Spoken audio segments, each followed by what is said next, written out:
Hello, this is Sue Lloyd, Vice Chair of the ISSB, and I'm joined today by our Chair, Emmanuel Faber, and we're recording this podcast here in Frankfurt during our October Board Week.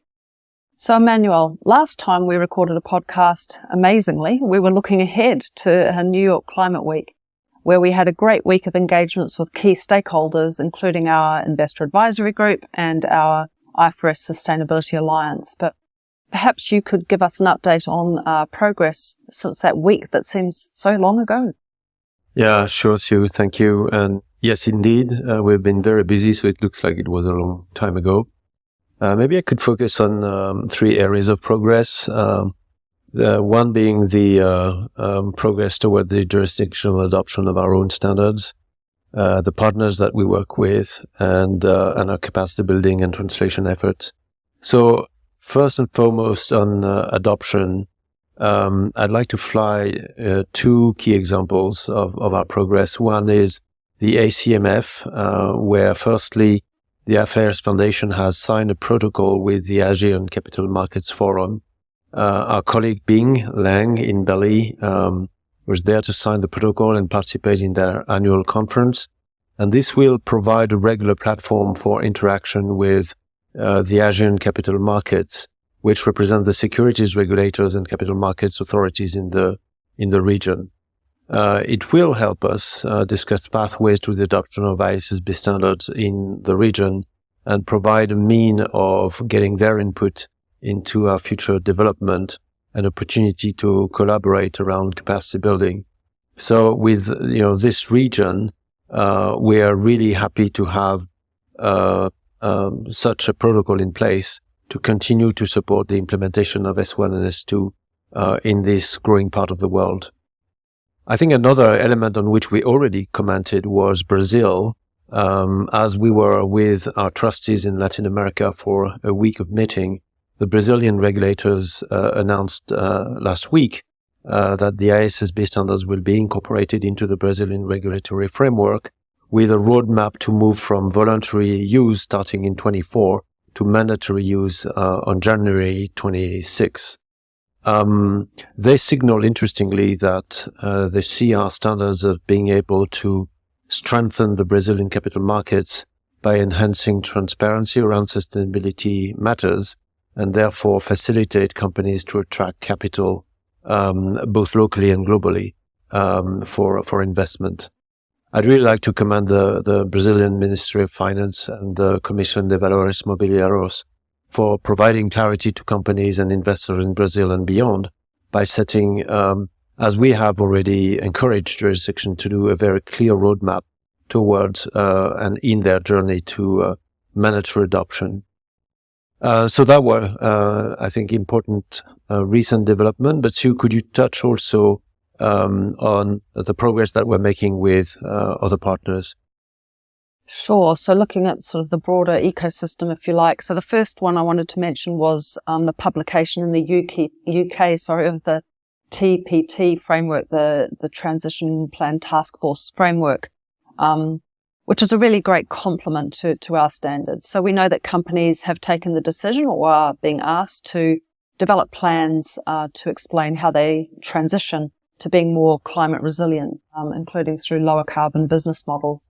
So for those companies, the publication of the TPT disclosure framework will be welcomed, and it's a really great complement to our standards. So if you are putting together a transition plan, then providing information about that is something we require in S2, and also the framework provides some more ideas for good disclosures around transition plans. So great complement to our work.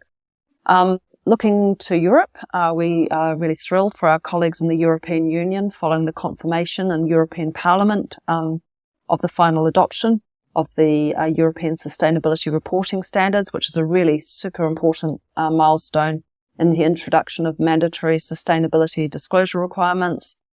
And we, of course, are continuing to work with our colleagues at the Commission and with IFRAG on the interoperability of our standards. We've got a high degree of alignment, and we are now working hard to agree how we can communicate that to our stakeholders. So we're really thankful for that ongoing collaboration.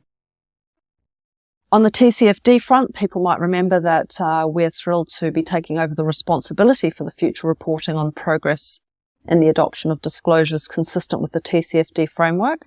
So exciting to see the TCFD publish their final self-produced status report, the 2023 status report, which includes updates on how its work also relates to that of the ISSB. So this is the report that marks the disbanding of the TCFD as we take over this monitoring work from 2024. Now, the third area you flagged, Emmanuel, is something we might want to talk about was capacity building and translation. So do you want to talk about that? Yeah, thank you, Sue. And that's really a huge amount of work for our teams and partners in preparation of COP28. We promised last year at COP27 that we'd be up and running on a capacity building program to educate, train, and start using for stakeholders, market participants, and regulators about our standards. And we are now very active delivering that for next month. We are collaborating, as I just said, with partners such as the UN Sustainability Stock Exchange Initiatives and others to develop materials for training and education, but also processes in the field on how to deliver those materials, which will include our knowledge hub and a few other ways of ensuring that educational materials are ready for our stakeholders. I'd like to just point to one aspect which I think is probably not highlighted enough in terms of its significance, which is the huge amount of work that is happening with translations. We believe that the first basic element for capacity building and starting using the language is the translation of our standards. And I have to say, I'm really happy and proud that with all the efforts coming right now and with our partners busy on translating, we hope that we would have the ISSB standards available in 10 different languages by the time they come into effect around January 24. So that is vital, and to me it's a very basic, simple in a way, but really critical aspect of the inclusiveness of the global baseline that we want to create.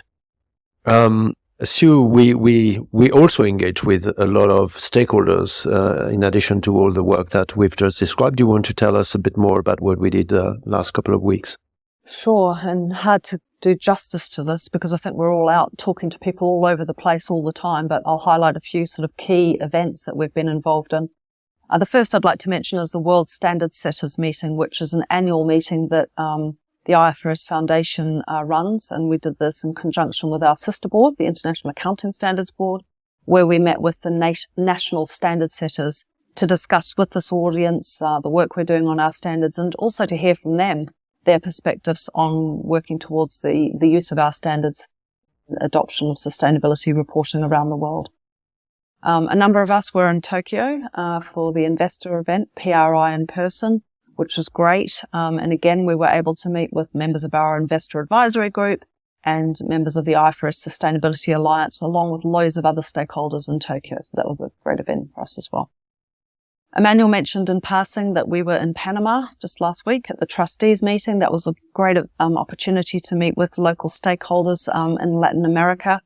And in addition to that great announcement from Brazil that Emmanuel mentioned, we were also thrilled that the Superintendency of Banks of Panama announced their support for the ISSB and their commitment to promoting use of our standards for regulated entities. So, really important to us as well how prudential regulators are building on our standards. And that, I think, brings us nicely to this week. So our board week here in Frankfurt, where we've had a number of our board sessions, public as usual. And the first was on Tuesday, where we had the opportunity for the first time, I think, to have external guests come to a formal ISSB board meeting.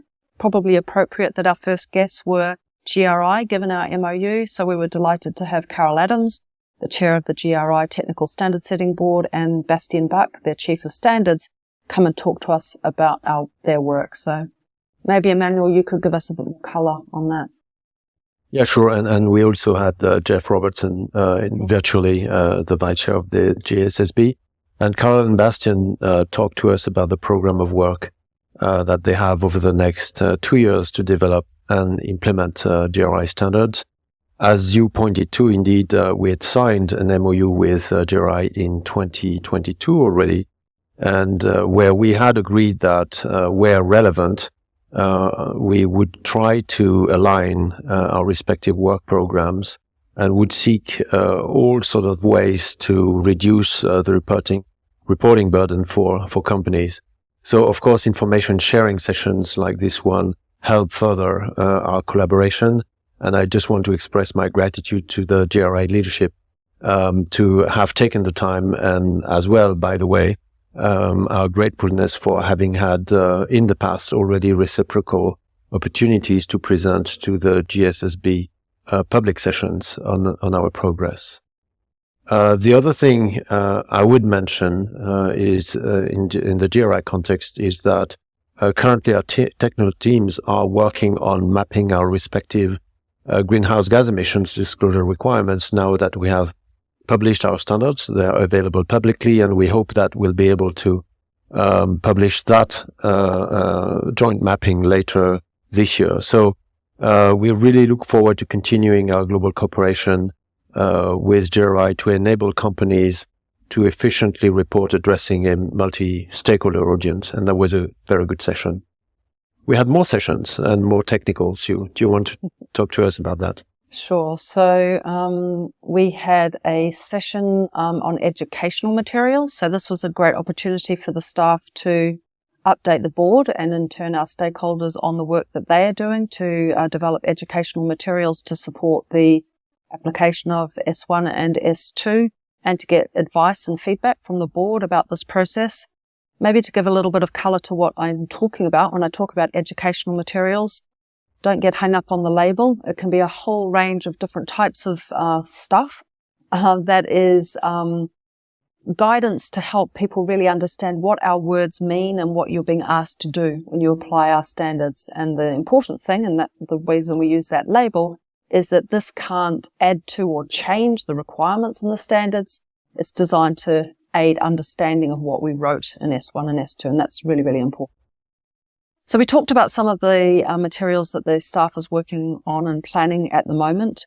One area that the people listening to us will already be aware of is the work that we're doing to provide some examples on the application of S2 with nature-related and social aspects of climate, which we plan to publish before the end of the year. They also told us that they're looking at developing some materials on current and anticipated effects, the requirements in S1 and S2. And we are, of course, continuing to work on providing something in the public domain about how to apply European sustainability reporting standards alongside ours, and also thinking about what we do on the GRI front there. So that was discussed as well. The other thing we talked about in our meeting was the ISSB standards, where we had the benefit of a paper which gave an update for the full board on the work that the board advisors have been doing with the staff on finalising this work to improve the international applicability of the ISSB standards. It was a summary of some of the key decisions and an explanation. Again, an opportunity for other board members to ask questions.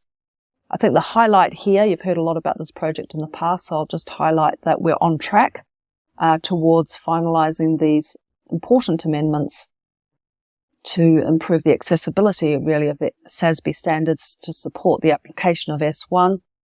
We have a black line out for really editorial review at the moment, and we are on track to finalise those standards before the end of the year. And we are also planning to, of course, do more work in the future on the ISSB standards. We were really delighted to receive quite a bit of feedback about ideas on that front, both in the response to the methodology ED on the ISSB standards and also in the agenda consultation. And we're going to feed all of that into our upcoming discussions on our future work program.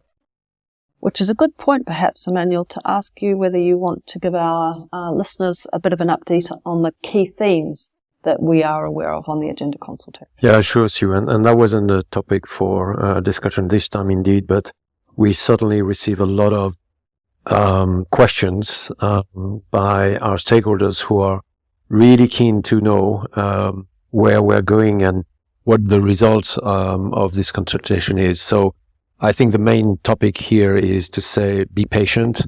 It's a super important topic. It's not an easy one for us.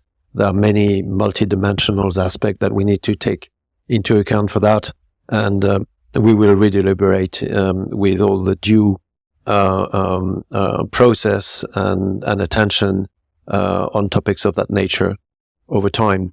So what I could say to summarize is that we received, as we already shared, more than 400 responses, met over 3,000 stakeholders during the consultation. So to any same kind of consultation in the past, that's really a huge participation. And I want to express our collective gratitude to our stakeholders for taking the time of doing this.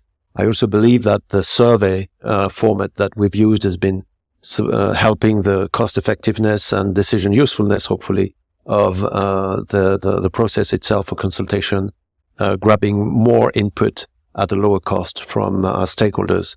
That feedback will inform both our work plan, but also our approach to future projects. So, in other words, not only the what, but also the how of how we are going to do things. We are obviously committed to balance the advancement of new projects in a timely manner with definitely the absolute necessity of supporting the effective implementation of IFRS S1 and IFRS S2 that are only 4 months old and not even effective yet. So we will carefully analyze these responses and considering all comments. What I can say probably very early, the big picture themes would include from our respondents a desire for the ISSB to set out a roadmap that would basically bring visibility on where we're going and our strategy. A request for the ISSB to pursue interoperability at pace to reduce the duplication for preparers and secure consistency and comparability for users, while more and more conversations are taking place from a jurisdictional standpoint about developing sets of sustainability standards around the world now. A need to balance different views on timelines, which is going to be a delicate matter because many have reiterated that it is important to take time, as I said, to ensure we get the implementation of S1 and S2 right. But for those who are already well advanced with disclosures in geographies or jurisdictions where that is the case, they're more keen to see us move more quickly to address all sustainability issues beyond the S1 requirements through new ISSB standards developed. And I would say that when consulted about the 4 topics and research project that we have put in our RFI, I can say at this stage that we heard general support for doing research in these areas, but with significant different kinds of colors around that, which in due course, of course, will mean we need to be paying a lot of attention to the conclusion that we're driving to that. So, with all of that, we continue to believe that the first half of next year is basically the right moment for us, or period, I would say, to gradually land our strategy with more detailed analysis, starting a discussion probably around January around all of these topics. So with that, I think that concludes what has been a pretty busy few weeks since we had our board meeting in Montreal in September. That was a super interesting week here in Frankfurt. Next month we'll be in Beijing for the first time in our Beijing office with nearly the full board meeting there and a lot of our staff. So looking forward to catching up with you all after the Beijing week. Thank you.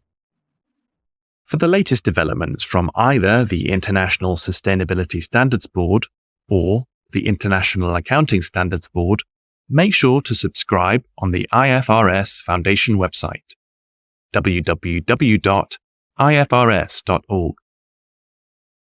If you enjoyed this podcast, please take some time to rate, review, and subscribe on your preferred podcast player.